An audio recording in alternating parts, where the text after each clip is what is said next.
नम्रता, वरिष्ठ पत्रकार, इस वक्त नेपाल से हमारे साथ जुड़ रही हैं। नम्रता, आप क्या बताएंगी, क्योंकि देखिए बड़ी बात जो समझने की है इस पूरी खबर में वो यही है कि ये भ्रष्टाचार के खिलाफ, सरकार के खिलाफ एक आंदोलन है जिसमें social media platform x, YouTube, Insta का बैन करना एक ट्रिगर साबित हुआ है, या फिर ये सिर्फ इस बैन के खिलाफ है और अगर वो बैन हट जाता है तो लोग शांत हो जाएंगे, युवा शांत हो जाएंगे?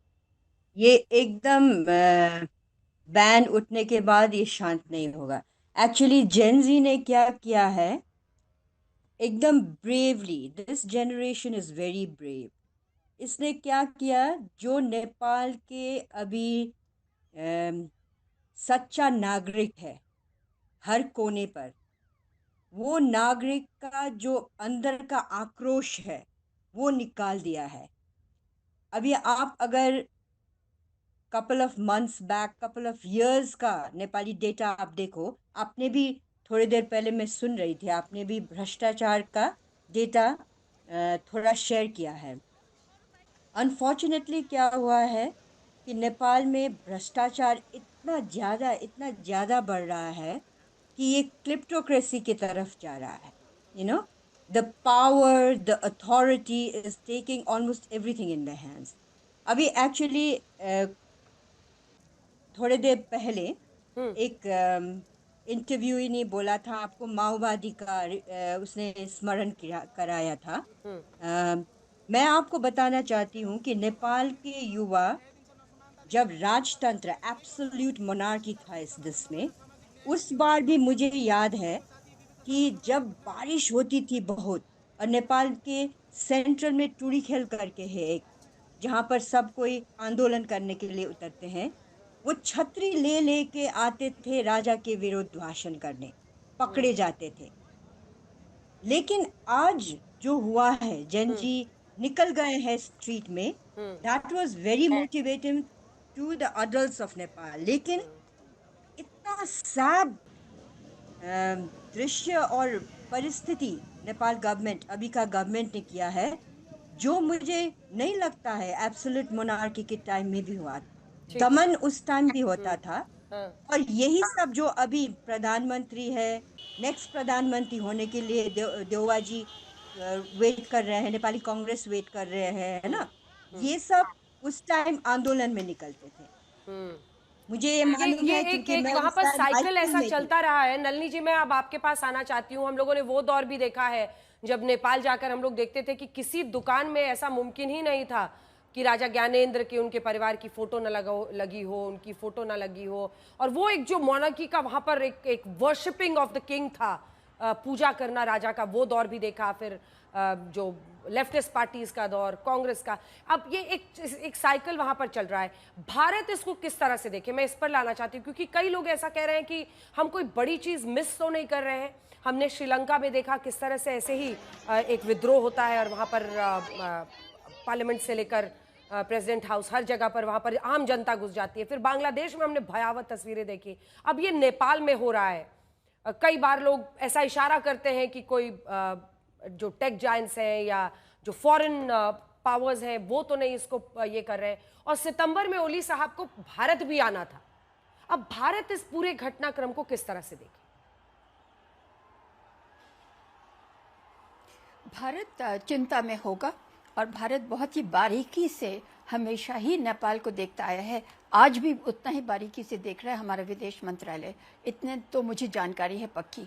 अब इसमें यह है कि भारत को भी ये सतर्क तो हो ही जाना चाहिए। देखिए, हमारी जो 1950 की ट्रीटी है, 75 साल हो गए, हमारे बॉर्डर्स पोरस हैं, यानी कि नेपाल के जो नागरिक हैं भारत आ सकते हैं, भारत के नागरिक नेपाल जा सकते हैं, कोई रोक टोक नहीं है। अब सिर्फ शायद आपको अपना आधार कार्ड दिखाना पड़ता है, पहले तो वो भी नहीं था। मेरा आपसे कहना यह है कि, और बाकी रोटी बेटी का रिश्ता है ही, आप जानते हैं, तो जब ये रिश्ते हैं तो क्यों नहीं ये चिंगारी फैल सकती है। कोई बहुत ज़्यादा अंतर तो नहीं है जो कि बॉर्डर के लोग हैं या उसके आगे के।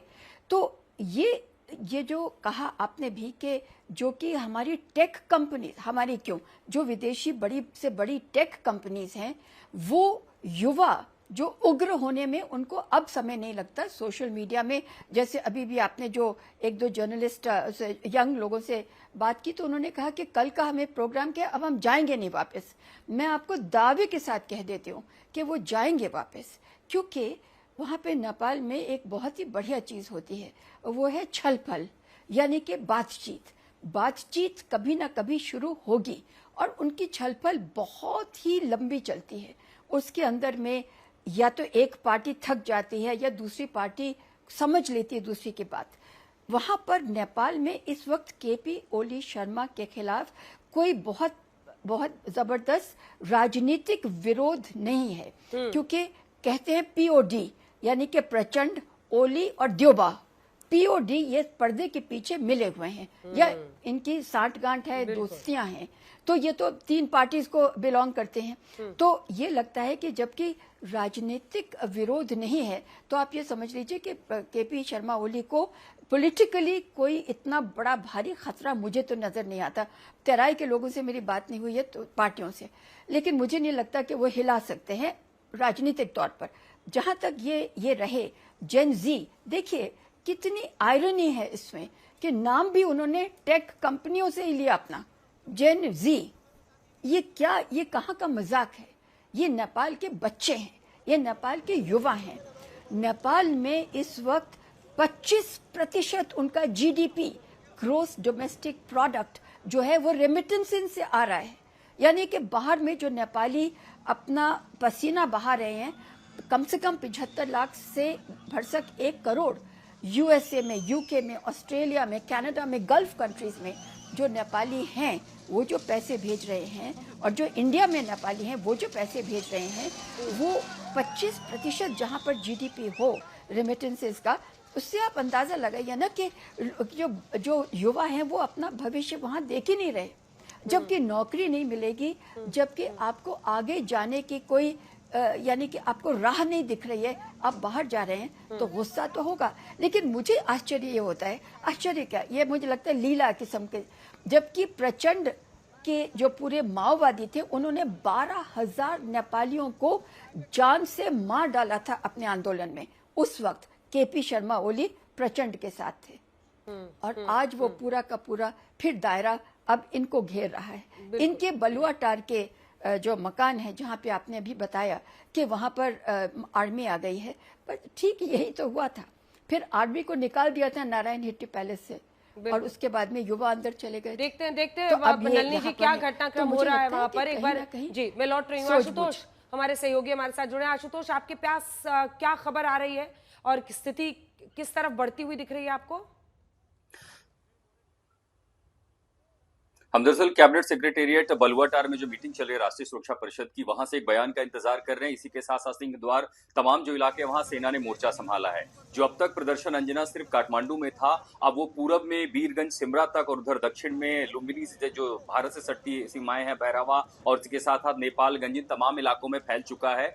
आज जो पर मतुआ घर, जहां माती घर, जहां से प्रोटेस्ट शुरू हुआ था, अब वहां पर जैसे आपने उन प्रदर्शनकारियों को सुना कि वीपीएन के जरिए व्हाट्सएप, वाइबर और दूसरे जो चैनल्स हैं वहां का इस्तेमाल करके प्रदर्शनकारियों को इकट्ठा होने के लिए कहा गया। इतना ही नहीं, भारत से लगती हुई जो सीमाएं हैं नेपाल की, अब उन वहां पर भी छोटे छोटे कस्बे शहर हैं, आसपास के जो कॉलेज हैं, मेडिकल कॉलेज हैं, हाई स्कूल हैं, वहां पर भी वो मोबिलाइजेशन शुरू हो चुका है। उन्हीं सोशल मीडिया एप्लीकेशंस पर, चूंकि मैं खुद जुड़ा हुआ तो वहां से मैं देख रहा हूं किस तरह का मोबिलाइजेशन हो रहा है। तो कल आप समझिए कि लुम्बिनी से लेकर नेपालगंज, रूपनदेही, बुटवल, बीरगंज, सिमरा, इन तमाम इलाकों से लेकर के उत्तर में सिंधुपाल चौक तक, और हर जगह से हम कवरेज भी आशुतोष अपने दर्शकों को दिखाते रहेंगे। कुछ बड़ी बात जो है वो अपने दर्शकों को जरा बताना चाहते हैं, क्योंकि भारत अगर सचेत है तो जैसा पहले भी हम लोग जानकारी दे रहे थे आपको कि पोरस बॉर्डर्स है हमारा नेपाल के साथ, और इसीलिए हम आपको बताना चाहते हैं कि भारत को किस तरह से इस वक्त चौकस रहना होगा।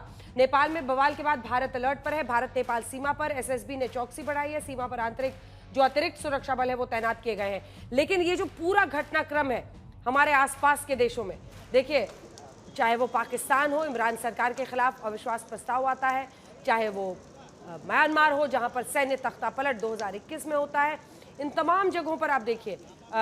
नेपाल में देखिए क्या हो रहा है, 2025 का ये हंगामा। इससे पहले चाहे आप देखिए श्रीलंका का, देखिए श्रीलंका का 2022 में सबसे बड़ा जो विद्रोह हुआ, आर्थिक संकट, महंगाई, भ्रष्टाचार के आरोपों पर ये हुआ था। और फिर बांग्लादेश में जो हुआ है वो भी आपने देखा ही, जो कि हम आपको दिखा रहे हैं।